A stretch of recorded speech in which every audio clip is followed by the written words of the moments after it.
good afternoon, good evening, good night, whichever time you're listening to this. My name is Trevor Jones, and this is Stewed, a Yacast production.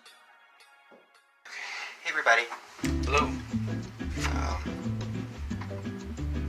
What's going on, man? Not too much. Without further ado, this is Selah, the collab. Absolutely. So individually, we run our own platforms, but together we are Selah. But through it, we are but one body of Christ. So what this is pretty much just loving on you guys, helping through the journey. You guys are gonna help us through the journey. No one's bigger or smaller than anybody. Well, I'm bigger. I know that I'm not me. That's big. Yeah, I don't know who out there needs to hear that. But you're not you. You died, You're so small that you're big. right? And so, let's open up the floor for discussion today. Okay. I know everybody is self-quarantined. If it is a mandate to be quarantined in your country or in your state, wherever you are. I want to know where you are. How are you doing through the quarantine process? Listen, it's been a journey. We're talking about a journey. Me, my wife, and the kids have been stuck in the house since November last year. We have been quarantined of ourselves before it even started. But The Lord gave him a word to do. I mean, that was crazy. It was like the move, and then like I see why we had to go through those like that patch, so that now we can just float through now. Right. See, you have to work through the rough Right. on your own before like the world would catch on. And what are you guys doing during the quarantine? Have you learned to quarantine your children away from the rest of the house? Are the dogs outside, Right. or are they inside? And then as well, learn about your spouse. Right. What have you learned about your partner? What have you learned about yourself? Yeah. Right. You can't just stay glued to the couch and watching television. You have to grow. You have to learn. You're at home for a reason. Why not get to know your kids? Get to know your spouse. A lot of people actually get that their kids are little people. Yeah. I know I had to go through that. Like, hey, this is actually a person. He's not just my son. He has his own mind, his own thought process, his own way of speaking. Yeah. What have you learned? And what have you learned from that you thought you knew? Right. Because I think, spending time with people, Right. it's like you learn new things. Like, I didn't know you didn't like the green in the wallpaper. I thought you loved it all. And then it's like, yeah. I It's like, compromise because I love you. Yeah. But I hate it. Yeah. I actually hate the color green, and here's why. Oh Lord, that's bad. yeah, because green is my favorite color, and it's like, I didn't, so you just, yeah. Right. Yeah, that's so important. And I think on the spiritual side as well, like, take this time to like envelop in, maybe to learn something more. So I know everybody has their own path, everybody has their own walk. So in your walk, in your faith, wherever you are, challenge yourself this week to like grow beyond, outside of that box. Like whatever box you put your faith since last week on forward, put that in a box, and then like step outside of it and be like, what do I need to see about the box that I didn't see before? Right. Not converting or like to change, but looking at the box for what it is. Right. Yeah. Absolutely. Yeah. And let's talk about that, because I want to know. So share with me. Share with us. You collab with us as we rest in like having read all your comments. Yeah. Right. You can realize that the box wasn't even the box. Yeah. Like it could be a bowl. Right. Or it could not be there at all. Right. But you have to see it. Because my box becomes a cup. And see, my box is actually a box. Yeah. And some people are just gonna have boxes, and some are gonna have like a light bulb that have no point. Yeah. So yeah. And love on you. Oh, absolutely. That's number one. Yeah. That's mandated. So yeah, what are you guys doing out there? Who you loving on? We don't want to hear about you made it to the next level of whatever game that you're playing. I don't want to hear about that. If you've read a new chapter in the Bible, if you've gotten more understanding and more revelation on something, if you have questions, if you just want to poke in and say, hey, just do it. So with this, I actually want to discuss something. What we were talking about earlier. I don't want to get too deep off into it because I believe that that's going to be a topic for another day, even heavier. So, what chapter was that you were reading? It was Mark chapter 1. Mark chapter 1. It says that Jesus woke up early, before the sun is even out. He goes to pray. And Peter and the rest of the disciples wake up to discover that he's gone. So they are walking around looking for him, seeking him. So after he finishes praying, Peter, they would be leading the search party to find him. And then he finds him. It says, Adam, Lord, Jesus. Every man is seeking you. Jesus would not even utter a word. He'd just get up and say, excuse me, he can't not utter a word and then say something. Excuse me. He doesn't respond to every man is seeking him. He says, let's get up, go to the next city as well, and do our work. Let's proceed. So he could have been right down the road, right 10 paces, 10 meters from them praying, but they couldn't see him. So you can't really see the Lord until your eyes are open, until you realize that what you've been walking around in this darkness, your eyes have been adjusted to this darkness. And it's not until the light of the Lord comes into you where you can really see. Like, you walk into that room and you don't have a light switch, so you gotta walk into the middle of it to get to the string. And you ran into tables and almost tripped over the kid's toy and a whole bunch of other stuff until you find that light switch or the string, and then you pull the string and the light comes on, and then you can what? You can see. Even more awesome and more mysterious is, was the string there before I got there? So the light's always been there, but the extension to reach out to me, for me to allow to pull the string for the light to kick on, was it there? Was it there until I started seeking it? Hey, hi guys. I was still here. You may have tuned me out for a second. You may have put like the cloth on this side of the room. Stop. Take it off. My depiction of that is this. God goes ahead of us in every situation you would ever face, in every place you find yourself in, because I understand that you may be at not a trying to find him spot. Right.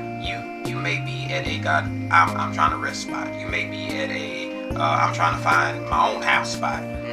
You may be at 12 noon where God has said 5 in the morning. And wherever you are, know that God goes the day before that. Right. And know he'll come in whatever form that you need him to, because he gets up to go and pray before the sun comes up. Before the light is even showing, God is there. And you don't find him until you start looking for him. Right. And you have to look for him so earnestly that you look for him even in a dark place. And I know it's I think it's instinct. I think it's through this life, through this world, through whatever, of how we're raised, how we're taught, to like bring the connotation of bad to any type of light that we bring. But see, the light is just going to be the light. And you don't have to be in a bad place to come to the the light, and not saying that where you are is a bad spot. Right. It's just where you are, and your path is going to be your path, and your journey is going to be your journey. However, when you're seeking for more, know that you'll find more. Absolutely. And so if the light switch is there, if it's not there, you won't find out until you look forward. Right. And I think the good thing about God, I think the good thing about the Spirit, I think the good thing about the sacrifice is that as soon as you seek it, that's when you can find it. Right. So you put yourself in a I'm always seeking, searching more, and you'll always find what you're looking for. Yeah. Always. Through the Lord. It's spiritual. Because you can go to some of these stores right now and be looking for toilet paper and you can't find it. Well, you may not find toilet paper, but you'll find something. You find paper, yeah. I mean, some have like cloths and stuff. And like you see, not to pick on you, but you see how like we bring out the bad in it. I mean, I know you bring in like light to it, but if I'm in the store, I'm in the store. I mean, I find what I because that's how it happens a lot of times. Like we go into it with this idea of God, right? And then what we actually find is not what we went to look for. There you go. Yeah. There you go. So it's like I go and search for toilet paper, and there's no more toilet paper. You find a wipe, right? But you have to be open to something else. Yeah. So I come looking for this, man. I didn't find this. So so you just kind of wander aimlessly through the store, and then you got it too. It's like I can use that. Okay. I don't need toilet paper. Next thing you know, you start using wipes for the rest of your life. Babe, let these folk know that we use wipes around here. And like the way that it happened is so weird. We had a baby and ran out of and so the thing about it is that now we go in the store and look for wipes, right. And that becomes mandatory. Where if you come home with a roll, I am offended. Why you didn't give me no wipe? You got that baby wipes, but it's like you have to go into it. Well, one get to the store first, right? That's part of the journey. Open your mind right where you are to like this world is so big and so small at the same time. And we're like so far but so close, and we're all connected, but we're all like our own. And know that like the same breath breathes through me. Right. So like it's not about skin, context, creed, any of that stuff. It's about connection. Right.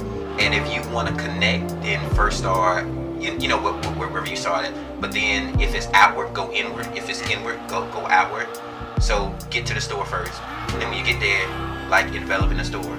Don't just be like, I'm looking for a male or a female or God her or God him. Right. Or just look, I'm here. Guide me. I don't know where I'm going. And he will bring you not to the toilet tissue aisle. He'll bring you to the baby wipe aisle for grown folk. Right. And it'll change it. My God, it'll change your life. Listen, it Change changes your life. That becomes your aha. I use the bathroom at his house more than I do at my house because and he don't even get to use the wipes. I do. He just don't know it. Where'd you get one? Hey, you gave him some wipes? When did you get one? So I actually want to know how you. I do have a question for you. Now this I don't want to drag it too far. Get too out there. But so what was that final turning point to get you to where you are now to understanding, loving, cherishing, ever seeking the Lord? Because I think that's important for some people to hear, like our individual journeys. I'm gonna say this to your question, ever seeking line question mark. Not putting a entity there, just taking in whatever it may be that it leads you to, and being open to anything that she becomes, everything that you'll ever need to get you where you need to go. And now we're not talking about, I want to be clear here, I am a believer, but I know that Some people aren't, and that's fine. I don't want to infringe, but I want to like share, and so I share in light of something bigger, and hopefully within this walk that you may join me, and we can grow together, or you shed light, and so I grow, and we're not. I said, you know, at the beginning that I'm big, but I'm big in what's not big in me. You know what I mean? So don't be big enough or small enough where you're too small to share and too big to care. Right. And I was at a point in my life where I looked happy, but I was sad. Where publicly I feel like I was a successful Christian, but in private I was a hateful person. And not onto other people per se, but I hated me, didn't like me, didn't even love me. And it started from a young place, and then I never grew up in a young hurt place, so I ended up growing up stuck in, but then I would bleed on folk and blame them when I didn't handle the problem that I cut me. I cut me of the choices, the options, the childhood, the young adulthood to be free, because I got in my way and I cut me. And June 16th, 2019 was a changing day for me. My oldest son, and if you know me, you know that's my baby. It had been almost a year in my mind, even more than that, where I haven't seen him. In reality, it was only a few months. But I was so far gone in the depression of me that I was in my way of seeing that it hadn't been that long. And God had to show me, before you can take your life, try to live your life. Not living for the kids, not for the spouse, not for the mom or the dad or who you think you owe or this school or whatever. Try living for you. And so I went through that of serving my life for everybody else to now I serve life for the one who lives in me. And so by loving me, I had to love deeper than skin. So like, I love me, but I won't fix my chipped tooth. I love me, but like I shave one day a week. I love me, and I don't drive this anymore, and I don't wear suits anymore, and it's like, I love me enough to let me like me just as I am, because I know that he died for me just the way I am. So if he would die for me, and I'm gonna say this, go ahead and get done with it. God told me, he said, I died for everybody. So Jay, you ain't gotta die for nobody. And the next day, June 17th, I got up. I laid down June 16th and died. And whatever force bigger than, greater than, but loved me, to die for me, to sacrifice for me, got up in me. And so that day I started anew speaking positive over everything I didn't see until I saw what I said. And then I believed different. You were there for after the about a month down the line, after like when you came in, it was like a different person. And then it's crazy how it happened. I think you were maybe like 2-3 months before me. When you're going through the transition, is that you really do become a new person. You really take on a new embodiment, a new idea, a new mindset. And the book says, let this mind be in you, the same that's in him that sacrificed his life for you. So you have to be in a great space in yourself to where you hate yourself for that force to like move you to hate you but love you. You see what I'm saying? So if you love you, if you love in you, the fleshly you, then it's like you're headed in a destructive place. Right. Because if they uplift the flesh, they can tear down the flesh if you're still enveloped in like compliments. So I'm like, maybe, I don't know, compliments can be the deception, where it's like I build you up, but then it's subjective on I can also tear you down when I don't like you. So get out all of that, and I had to. So now like I appreciate it, but I know I'm bigger than and I'm more than, not in cocky but in confidence in Him that's lives in me. That's how I came to it. To hate me, to love me, to find me, that I become lost and not even me. I'm Him. Yeah. That's good. That's big. That's mine. You share yours. Before you do though, share yours. Like you, I was in a bad spot. What we would see as a bad spot in this, fleshly world, in this world we live in. Right. To be able to receive it. But I was staying with some friends and pretty much just going through the separation. They weren't friends. You're right. Let me correct myself. Not in that way. I appreciate that, because staying with some acquaintances, some earthly people, and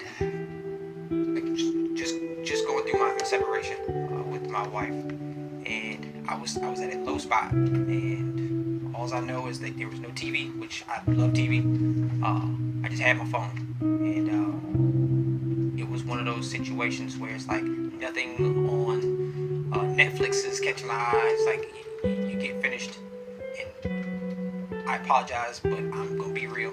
You can only please yourself so much to where it becomes a chore. So I was seeking out something higher than me, better than me, because I've been in this world at that time, 34 years, 33 years, something like that. So it's like I needed something different. I needed a change, and I was laying there, man. Like I have not been in this journey, in this walk through the Lord for that long. I'd gone to Adventist churches and was lost. I mean, just like, I don't understand it.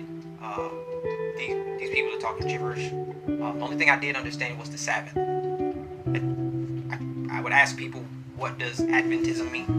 And I had like 5 or 6 different interpretations of it. So I was like, okay, so that's not what I'm doing. Never really gone to church as a child. I had a good life growing up, but some things happened to me, that traumatized me. So just like you, I had a trauma-filled life growing up, and I did not take the time to heal me.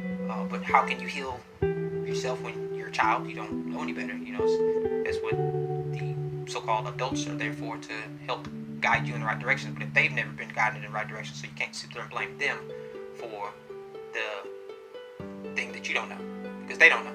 So we have to, I do want to say that, so we have to go back and forgive those who have let us down, seemingly, because they don't know. If you can't be mad at the child for not speaking when you didn't teach the child how to speak or walk. You have to realize that that's still a child.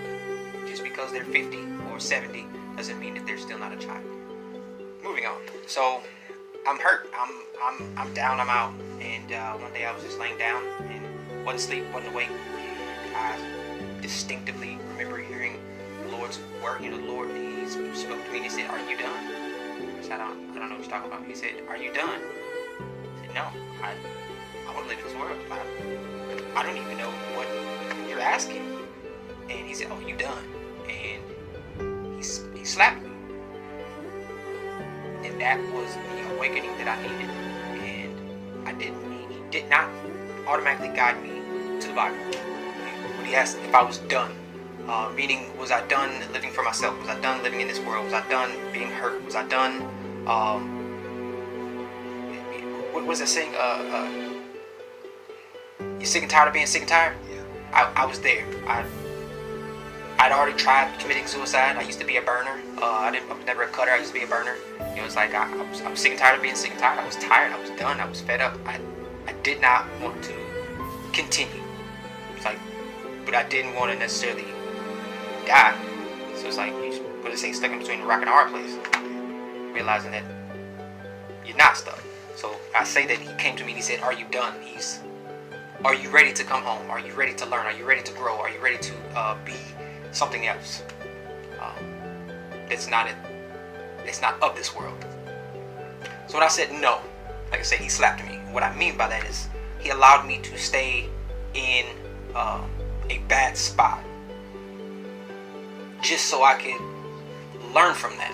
So I'm realizing that I'm seeking something else, that I don't know what I'm seeking. He left a trail of him to where he knew that if he let me stay in that I would smell that aroma of heaven. And what is this? I don't know what this is. And so I did. I followed the breadcrumbs, as they say. I followed that aroma, that smell of the Lord, and it led me directly to where I needed to be. Like I said, he did not automatically guide me to his word. I love YouTube. I love researching things on YouTube and Google and whatever the little platforms are. It's like there were certain videos that spoke to me, and with that like he spoke to me through those videos, and with that, it allowed me to be able to understand the Bible when I finally did pick it up. So when I picked it up, I was not sure where to go to. You know, so watching some of the videos, there's this guy and he's going, you know, word for word, you know, about the word. He's telling it and kind of breaking it down and explaining it. And this is kind of interesting. I didn't know this said this. You know, he's like, the guy even says, if you don't even understand the King James version, here's this, you know, this other Bible that kind of, I use both of them as a reference. And this is more understanding to the language we speak now. So I did actually turn around and had both of them. So from there, after following along with this guy and getting a little bit of, child's play understanding, the Lord finally spoke to me and said, go back to the beginning. Open up Genesis and read from there. And I stayed on Genesis, it felt like 15 years. But it wasn't. It was just about a month or so. And I was so convicted on that. Like, that in the beginning, God created the heavens and the earth. That clicked. That's good. And like, I know we got as far as going to chapter 19, but not in like order. I think we took about a month on chapter 1 and 2, and we're still evolving in the chapter 2 and 3, right. The fall of man, the Adam and Eve story. I mean, there's so many different depictions. Right. So maybe you guys can search the Untold Bible Stories by KingJaieLive. I tell you, like, just I'm not teaching doctrine, just like the untold story, and it's amazing when you get into the Bible. What's even more powerful than watching me is like you reading for yourself, right? Because that, like, he'll unlock a world, right? And then it'd be like, I didn't even. The Bible is the most amazing. So it is so strong and so powerful to where people who was raised up in it, they can read it. I already read that. What you're telling me is they don't make no sense. To where when they put themselves aside and then they turn around and read it in a place of, Lord, I don't know. God, show me. Open up my eyes to what your word is saying. You 100%. You get something different out of it. And I know I just said 100%. I don't care, because that's what it is. Like, you do. You get something different out of it. You have to be willing. You can't say, well, I already know this says this, this, and this, because you have no idea how many people that I went to and told them that, Genesis says this, and they're like, but no, this, and I'm like, no, this, and I read it to them, and they're like, but still this, and then until later on, they're like, hey, that says this, man, like, I don't know what I was reading, and it's like, you get something different out of it, if you're willing, like you said. But yeah, that was the start of it, and then from there, it just grew, and I have not stopped. I've been just pressing on. And so for me, the journey that I've come from, not have been in a church, have been a whole heathen out here in this world, to be blessed with the knowledge and wisdom that I have now is it's amazing. I would not change anything for the world. Like, I had to go through that in order to get to here, because it's that much more important. If I'd have been raised in a church and been different, I'd probably still be hindered or stuck because I didn't know him. I know him now, so the now me asked the Lord to go back and guide me to here. So that was Being a believer is believing. Period. It's believing in what is unexplainable, unobtainable. It's just believe. And so John 3:14-19. Because as Moses was lifted up, and as the serpent was lifted up in the wilderness, even so shall the Son of Man be lifted up, and whosoever believes will have eternal life. For God so loved the world, right, that he gave his only begotten Son, that whosoever believes in him shall not perish, but have everlasting life. It says, he that believeth is not condemned. He that believeth not is condemned already, because he has not believed in the name of the only begotten Son of God. And this is the condemnation. What's that, babe? The light has come into the world, but men love darkness rather than light, because they're these. Come on, quiet. And so the good news about the gospel is that God loves and love gives. Right. Love gives you a second chance tomorrow when we should have died today. Love gives you a way out when you entrap you in your own way. Love is, I'll go back in time, because love is not bound to the definitions of the line of time. right. And so you want to move out of your way, and I want to get out of my way, and you get out of that phone so deep and get out of your way so that he can come in and love on you. And so when you can connect back to love, everything is like clearer, better, softer, sweeter. It's like you can even take a slap and be like, that was such a nice slap. I appreciate you. But God envelops, he develops, he evolves, he grows, but you have to be a willing vessel for him to love you. Let that love pour into you. So I want to pour into you today that you allow love to come into your life and then lead you, be led by love. So I challenge you on today to go through those things, of course. Like, tell us your journey. Don't be afraid of doing that.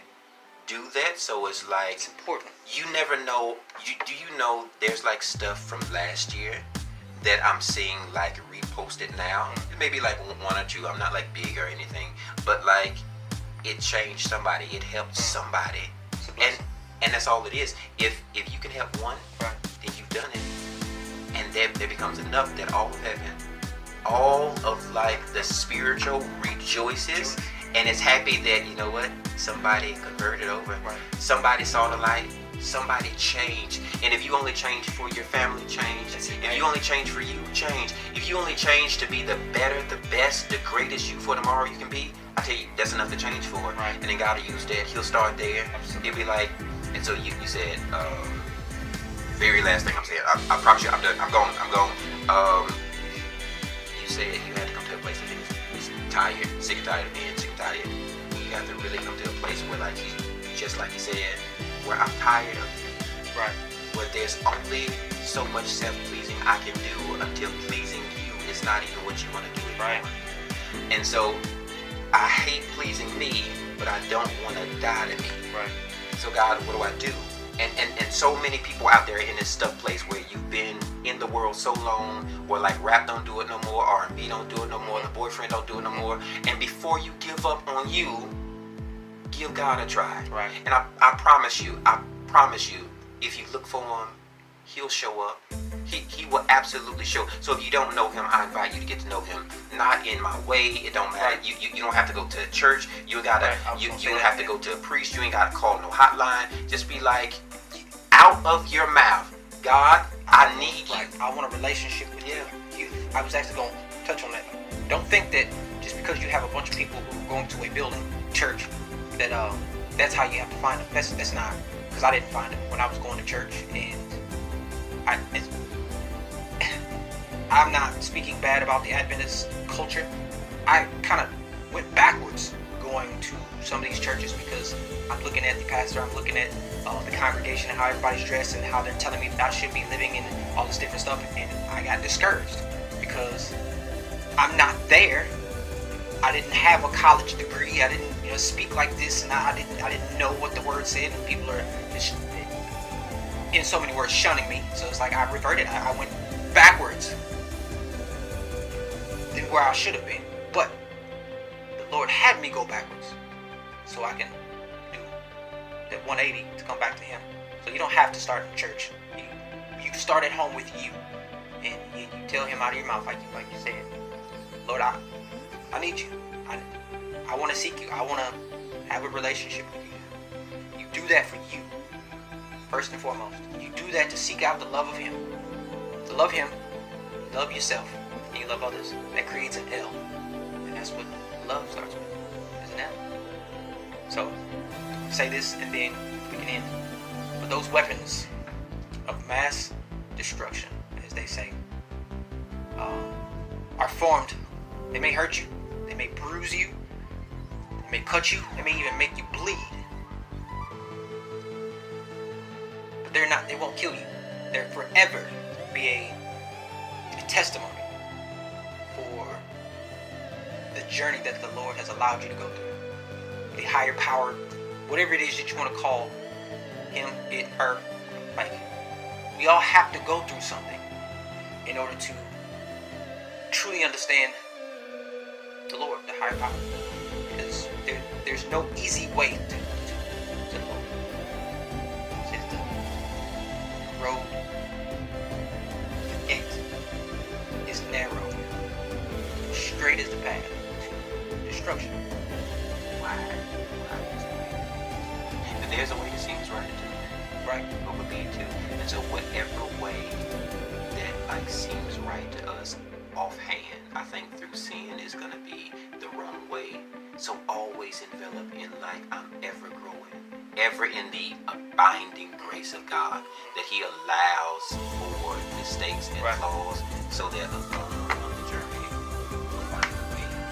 And it's going to be start where you are, and we'll start where we are today, because we haven't grown to the apex. It's every day we get new interpretation, new revelation, and we just went over a verse that since this morning we got 4 different interpretations of, and it's they all become good, it's all become great, but God becomes the I am, the I'll be, whatever you need me to be, if you really need me and want me to be there, because He's not going to force Himself onto you. That's free will, the freedom to love me, and I'll love you. I've always loved you, but now you can feel the love that I have for you because you love me. Alright guys, thank you for tuning in. Once again, this is Jay. I'm Trevor. I'm Jay, guys. That's Trevor. Rest forever in the Lord. Just until next time. Yeah, well, you said for. You know what He meant. Yeah. Love you guys. Love yourself. Love God. He loves you first, so yeah. I care about you. I do. I love you. If you want love, you write me. I tell you what, you show love, and I'll love you. I agape love you. I love you because you're brothers and sisters of mine in the Lord. So I love you. He's still working on some things. Bye.